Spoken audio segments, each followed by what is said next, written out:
Good evening, my friends. This is Paul, and welcome back to another episode of my Operation Epic playlist.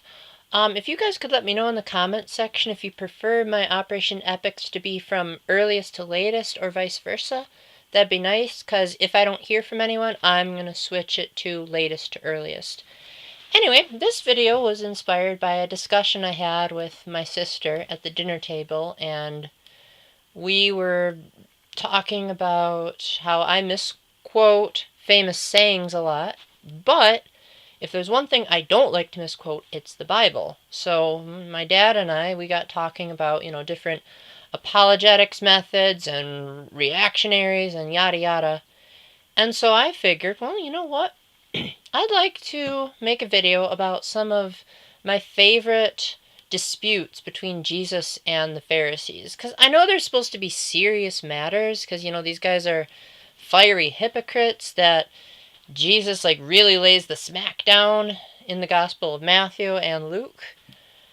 But somehow I just can't help but find humor in it, because the Pharisees don't seem to realize who they're dealing with. This guy knows everything.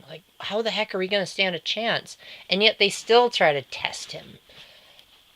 So I'm not going to make a huge list like I did the last time. I'll just speak what comes to my mind, and then hopefully you can appreciate it. So one of my favorites is when the Pharisees ask Jesus if it's lawful to pay taxes to the emperor or not. So Jesus says, "Why do you put me to the test, you hypocrites? Show me a denarius," which, to put that into perspective, that's about as much as a day's wage.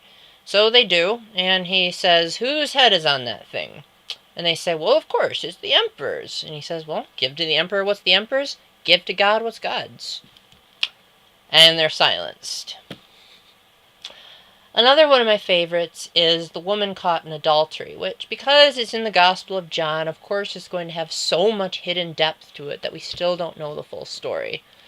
So the woman gets caught in adultery, right?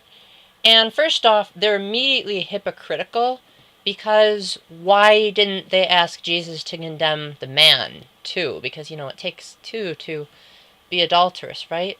So they bring before him the woman, and they say, "Teacher, she was clearly caught in the act of committing adultery." So they burst in on her too. What are they, peeping Toms? And then they said, "Should we stone her as the law of Moses commands?" And so Jesus, in a rather uncharacteristic move for the Gospels, he just sort of gets down, starts playing in the sand. They're like, "We need an answer, Jesus." So he says, "All right, if any of you guys don't have sin, go ahead and throw the first stone." And that's when they walked away. Now, scholars have a bunch of different interpretations of this. Some say that they themselves were also adulterers, and so they were being hypocritical because they dared to judge her, but yet they themselves weren't being judged.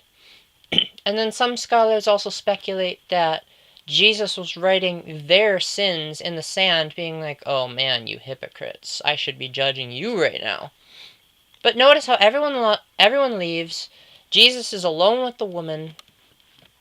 So she must obviously realize that he has never sinned. And so she's probably expecting, "Oh great, this guy is going to give me the smackdown." So then he just says, "So no one's condemned you?" She says, "No one, sir." "Then neither do I. Go on and don't be sinning again." So she goes on her way. Now that's from the Gospel of John. Admittedly, he doesn't have too many disputes with the Pharisees in the Gospel of John, so we'll move back to Matthew, Luke, and Mark. Another one of my favorites that I just quoted were several verses where Jesus does something on the Sabbath that the Pharisees disagree with. So there is the one where he and his disciples are walking through a grain field, and so the disciples are hungry, and they say, "Well, there's plenty of wheat here. Why don't we just, get some and feed ourselves?"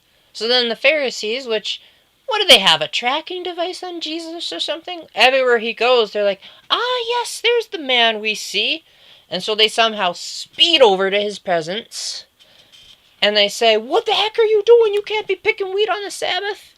And Jesus says, "Well, when David was hungry, he went and he took the bread of the presence because, well, he was hungry. He said the Sabbath was made for man, not man for the Sabbath. And so a similar argument that he has is when they're in the synagogue and Jesus notices that there's a man with a withered hand. So he says, hey, come on over here. Now that must be super embarrassing for the man with the withered hand, because I actually used to know someone with a withered hand. Not exactly the kind of thing you'd want to brag about. So he's probably just like, oh boy, now the whole synagogue has to see my condition. So then he turns to the Pharisees and he says, is it lawful to heal on the Sabbath? And in some of the Gospels, he even gives a rhetorical example. Like he says, if one of you had an animal that fell into a pit and it was on the Sabbath, would you pull it out?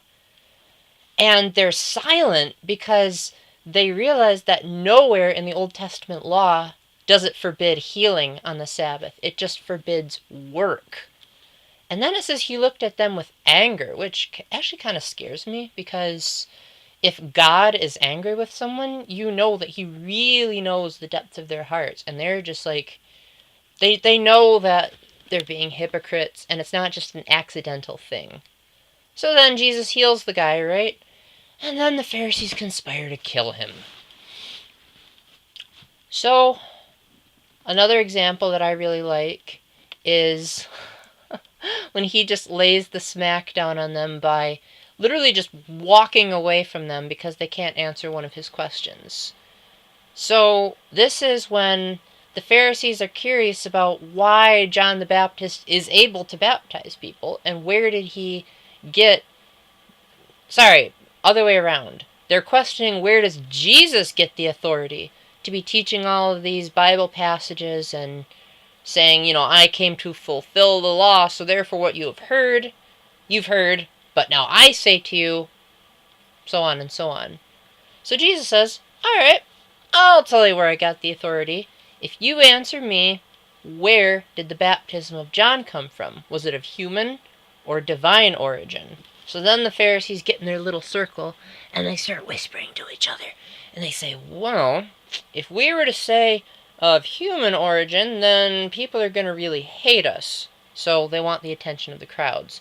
But if we say of divine origin, then he'll say to us, well, why didn't you believe him in the first place? So then they say, well, we kind of don't know. Jesus says, alright, you don't get an answer. Bye. And walks away.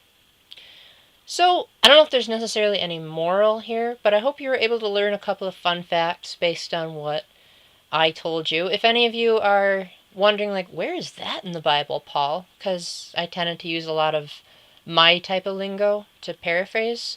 Just let me know. I'll post it in the comments section later. But until then, I hope to hear some constructive feedback on any other types of movies you guys would like me to make.